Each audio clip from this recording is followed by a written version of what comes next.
Imagine you're pushing a shopping cart in a Target store, and suddenly you spot an old college friend at the end of the frozen pizza aisle. Instead of walking over with a smile, you immediately whip your cart around, stealthily back away, and hide in the cereal aisle. You don't do this because you hate them, but because your mind is absolutely terrified of the bland 3-minute script about to happen. Hey, how have you been? Crazy weather lately, huh? Did you catch the Super Bowl last night? If you're the type of person who would rather take a detour on the highway that's 3 times longer just to avoid a pointless conversation, then this video is the validation you've been waiting for. American society, with its culture that praises outgoingness, loves networking, and idolizes talkative people, might judge you as antisocial, weird, or lacking team spirit. But psychology sees a completely different truth. Your brain isn't broken at all. It's just fiercely refusing to pay something called the social tax. You see, this world runs on something called small talk, superficial social interaction. It's the lubricant of Western society. An industrial smile through the Starbucks drive-through window, a few bits of chatter by the office water cooler, an awkward nod in the elevator. For most people, it's a safe stepping stone to getting to know someone. But for you, it feels like being forced to chew a piece of gum that's lost all its flavor. You have to tense your facial muscles to fake a smile. Your brain has to sprint just to squeeze out an answer that you know for a fact the other person doesn't really care about. I'm doing good? Thanks. How about you? Every single piece of small talk drains your energy. You aren't participating in a conversation. You're putting on a performance. And performing is always exhausting. Why do you have such a harsh reaction to things that other people consider completely normal? Science has an answer for you. Behavioral psychologists point out that people who hate small talk usually possess a neurological trait called depth of processing. This is especially common in introverts and highly sensitive people. Think of it simply like this. An extrovert's brain is like a speedboat. They get their energy from skimming super fast across the surface of dozens of waves, which means dozens of short conversations at a weekend BBQ. They love that skimming sensation, but your brain is like a submarine. You are built to dive deep. Your nervous system doesn't want to linger in the shallow waters of weather talk or celebrity gossip. It craves hitting the deepest layer. What is that person's true passion? What is their biggest fear? What childhood experience molded them into who they are today? When someone forces you to stay in the shallow water for small talk, your brain experiences a state of cognitive overload. It's like having a supercomputer operating system, but being forced to run an outdated video game. It causes pure frustration.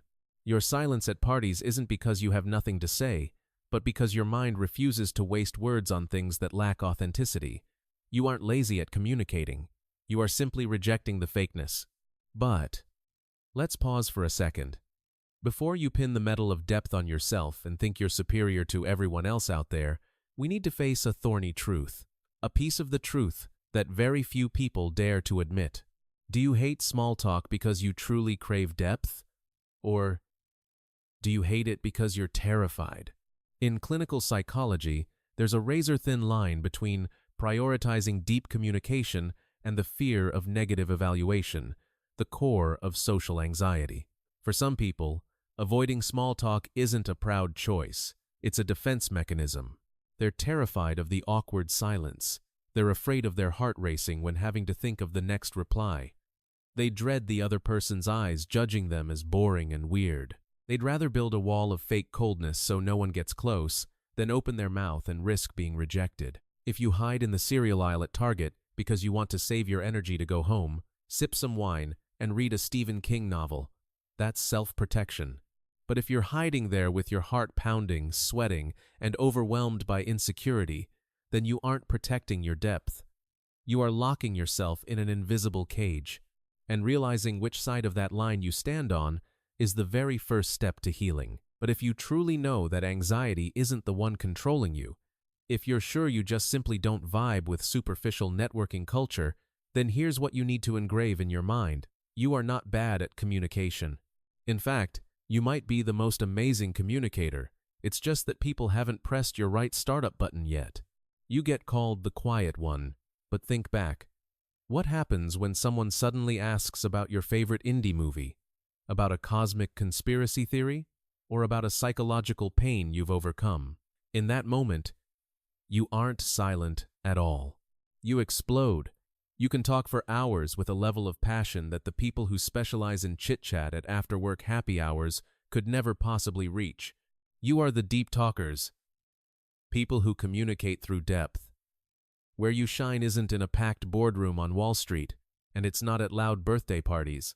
Where you belong is in the quiet, dark corners of a diner at 3 a.m. It's sitting on the roof of a car in a suburban field to stargaze. It's a quiet wooden bench in the middle of Central Park in autumn, where it's just you, the people who truly understand you, and the most raw, stripped-down human stories. You also have a superpower that few people possess: the comfort in silence. Cruising together in a car down a deserted highway, no one saying a single word to each other, a jazz tune softly playing on the radio, yet still feeling an absolute connection. That is the highest realm of connection, where words become unnecessary. Don't force yourself to become a loud and bubbly version just to chase the American dream or please outdated social rules. Saving your words is not a waste. It's how you distill the purest essence for the people who truly deserve it. So, be honest with me. Are you a deep talker who only likes profound conversations at 2 a.m., or are you using silence to hide your inner fears? Leave your thoughts in the comments below, because on this channel, we don't do small talk, we tell the truth. And if you want to keep dissecting the dark psychological corners that you always feel but can never name, hit the subscribe button. The next video will decode exactly why you always feel drained of energy, even when you spend your entire Sunday on the couch doing absolutely nothing. You won't want to miss it.